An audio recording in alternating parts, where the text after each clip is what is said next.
আপনারা আগে নিশ্চিত হবেন পানিটা বিশুদ্ধ কিনা, তারপরে বিপণন করবেন, কিন্তু সেগুলো আপনারা করছেন না। নন ফুড গ্রেড জার নিয়ে আসছেন, ডাইরেক্ট পানি ভরতেছেন, বাজারে দিয়ে দিচ্ছেন। কি লেবেলিং করেছেন আপনি? আসেন আসেন, এই সাইডে আসেন। কিভাবে আপনারা এই পিউরিফাই করেন? আপনার এখানে কেমিস্ট থাকার কথা না? কেমিস্ট আসে, এটা আসলে প্রতিদিন আসে। যখন উৎপাদন হয় তখন থাকবে চলেন আমরা দেখি আপনি কি অবস্থায় উৎপাদন করেন। নাম কি আপনার? আর আপনি একজন মালিক? না ম্যানেজার। ম্যানেজার। ভিতরে যান, সম্পূর্ণ ভিতরে। পিউরিফাইং মেশিন ফিলিংস এখানে হচ্ছে ফিলিং আছে, এখানে পিউরিফাই হয় পানি। আমার কাছে তো মনে হচ্ছে এই পানি ভরে দেয়, ডাইরেক্ট পানির লাইন। এটা কি পানির লাইন আপনার? এটা তো উপরে ট্যাঙ্ক আছে, ডিপ থেকে আসতেছে, ডিপ থেকে আসতেছে, ওভারহেড ট্যাঙ্কিতে আসতেছে। আসার পরে আসার পরে এই যে লাইনটা এখান থেকে স্যার ভিতরে মোটরের মাধ্যমে আসে। এটা খুলে না একটু ভালো করে। একটু জামসের,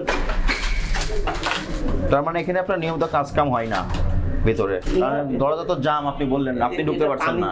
পানিতে জাম হয়ে যায় স্যার, এটা ভিতরে যাওয়ার প্রয়োজনও পড়ে না, ওখানে কাজও করার প্রয়োজন পড়ে না।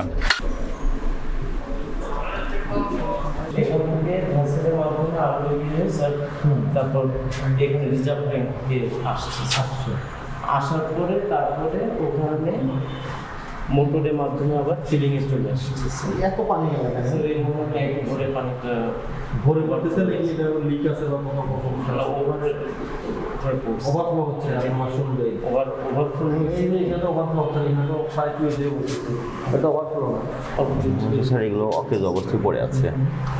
কাজ করে এগুলা? হ্যাঁ স্যার, কাজ হয়েছে কি মনে হয় না? বন্ধ, বেশি তো বন্ধ, কিন্তু পানি তো উঠতেছে ঠিক আছে। এখন তো বন্ধ এই কারণে, কিন্তু পানি তো উঠতেছে, পানিটা নিচে পড়ছে তো এই কারণে।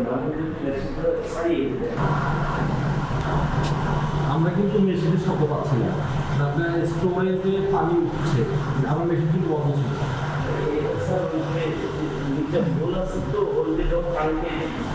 আর আপনি বলি পানির উপর একটি গুরুত্বপূর্ণ বিষয়, এইরকম পরিবেশে কি পানি বাড়াতে হতে পারে? জলাবদ্ধতা তৈরি হয়েছে স্যার। এটা কি আপনার একটা পানি উৎপাদন করে বাণিজ্যজাত করার উপযুক্ত পরিবেশ এটা? পানিটা ছেলেটা দেখে নাই তো, একদিন ঘুরে দিচ্ছে। ল্যাবরেটরি কোথায় আপনার? ল্যাবরেটরি স্যার একটু ল্যাবরেটরিটা দেখি। ল্যাবরেটরি তো সম্পূর্ণ অকেজ অবস্থায় পড়ে আছে, ল্যাবরেটরি কোনো ইউজ নাই। ল্যাবরেটরি যদি ইউজই না থাকে, আপনি পিওর ওয়াটার কীভাবে সাপ্লাই দিচ্ছেন? কোনো রিএজেন্টও নাই এখানে, এবং এটা গুদাম ঘর হয়ে আছে।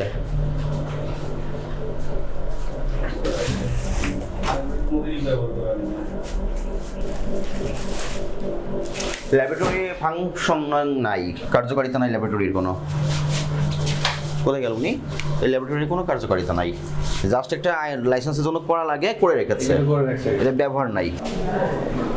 ল্যাবরেটরি বিগত সময়ে কখনোই আপনি ব্যবহার করেন নাই। যখন লাইসেন্স করার প্রয়োজন পড়েছে, শর্তে আছে ল্যাবরেটরি লাগবে, তখন আপনি ল্যাবরেটরিটা দৃশ্যমান করেছেন, তারপর এটার কার্যক্রম আর নাই। আছে বলেন? হয় স্যার, কিন্তু এটা কিছুদিন ধরে বন্ধ আছে। কতদিন ধরে? আপনার ছেলেটা আবার ওর পরীক্ষার কারণে ও আবার ঢাকার বাইরে। তাহলে পানির সাপ্লাই বন্ধ রাখেন, আপনাকে ল্যাবরেটরি মেনটেন করতে হবে, একজন কেমিস্ট থাকবে। পানিতে তো অনেক রকম উপাদান থাকে, আর্সেনিক, লেড, কোনটা কি মাত্রায় আছে, এটা আসলে বিশুদ্ধ কিনা, আপনাকে সেটা মেজারমেন্ট নিশ্চিত করে তো আপনি পানিটা বাজারে দিবেন। আপনি দূষিত পানি, খাবার পানি হিসেবে বাজারে কেন দিচ্ছেন? এটা অন্যায় হচ্ছে না? অন্যায় কেন করেছেন? আপনি তো লাইসেন্স আছে আপনার? জি স্যার। আচ্ছা, আর আপনি যে জার দিচ্ছেন, এই জারে কত লিটার পানি আছে? 19 লিটার। 19 লিটার। পরিমাপ করলে 19 লিটার পাওয়া যাবে? আশা করা যায় পাওয়া যাবে। আশা করা যায়, আপনিও নিশ্চিত না। আপনার এই ব্যবসা প্রতিষ্ঠান, আপনি পানি বাজারে দিচ্ছেন, আনুমানিক পরিমাপ বলছেন আপনি। আনুমানিক একটা পরিমাপ করে দেখান আমাদেরকে 19 লিটার আছে কিনা। আগে একটা খাঁটি জার ওজন দেন।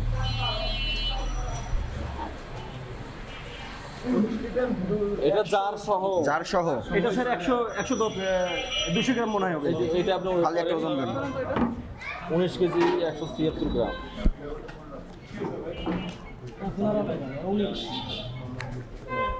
19 200 আছে 500 কেজি কত? 534 এখানে তো 734 গ্রাম হবে। এটা 19 কেজি 200 আছে এরপরে এই স্টিকার ব্যতীত কোনো পণ্য নিয়ে যাবে না, ঠিক আছে? 19 লিটার তো হয় না, 19 লিটার কি হলো? 19 লিটার হয় না, 19 তো হইল না 19 হলো না, তাহলে 19 লিটার বলতেছেন আপনারা, পরিমাপেও কারচুপি করছেন। এখানে আছে যারা বানায় তাদের এটা আপনাদের তো দায়িত্ব নিয়ে এটা চেক মানে করতে ওখানে হবে। 700 গ্রাম বাদ দিতে গেলে স্যার আপনার হইতেছে 18 কেজি 500 গ্রাম রাইট, তার মানে কি হাফ লিটার পানি প্রতিটা জারে কম হচ্ছে? না হাফ লিটার হবে স্যার এখন যদি আমরা মুখ পর্যন্ত দেই তাহলে আমরা যেটাতে ভর্তি দিই ওইটাতে সমস্যা হয় তাদের আপনি কি পরিমাণ পানি দিবেন আপনার বেস্টের লাইসেন্সে উল্লেখ থাকে। এইভাবে দেখাচ্ছেন এই পর্যন্ত, এটা তো কোনো মেজারমেন্ট না। এখানে 19 লিটারের জারের অনুমোদন নেওয়া থাকলে 19 লিটার যে পর্যন্ত সে পর্যন্তই হবে, বুঝতে পারছেন? কিন্তু পানি পাওয়া যাচ্ছে 19 লিটারের কম, ওজনেও কারচুপি করা হবে। আপনারা আগে নিশ্চিত হবেন পানিটা বিশুদ্ধ কিনা, তারপরে বিপণন করবেন, তো সেগুলো আপনারা করছেন না। আপনারা jar non food grade jar নিয়ে আসছেন, ডাইরেক্ট পানি ভরতেছেন, বাজারে দিয়ে দিচ্ছেন। আপনাদের যে ফাইন্ডিংসগুলো দিচ্ছে এটা আপনারা স্বীকার করেন কিনা বলেন, যে ফাইন্ডিংসগুলো হ্যাঁ, আপনার এখানে আমরা অভিযান পরিচালনা করে যে ফাইন্ডিংসগুলো পেয়েছি, যে অ্যানামলিসগুলো পেয়েছি, এটা ভোক্তাধিকার সংরক্ষণ আইনের 37 ধারা 43 ধারার ব্যত্যয়। দুইটি ধারায় আর্থিক জরিমানার বিধান আছে 1.5 লক্ষ টাকা। আপনি কি আপনার অপরাধের দোষ স্বীকার করেন? আপনাকে আজকে সতর্কতামূলক জনস্বার্থে 1 লক্ষ টাকা আর্থিক জরিমানা হলো। আপনি পরবর্তীতে লাইসেন্স করবেন এবং লাইসেন্সে যে মেজারমেন্টের কথা বলা আছে, শর্তাবলী দেওয়া আছে, সেগুলো অনুসরণ করে ব্যবসা করবেন। এবং পানি বাজারজাতকরণ করার পূর্বে লেবেলিং করতে হবে, এমআরপি উল্লেখ করতে হবে, পানির পরিমাণ উল্লেখ করতে হবে, বুঝতে পেরেছেন? এবং উৎপাদনের তারিখ দিতে হবে, ওজন দিতে হবে, সব কিছু দিতে হবে, তারপরে ব্যবসা করতে হবে, ঠিক আছে? ওকে।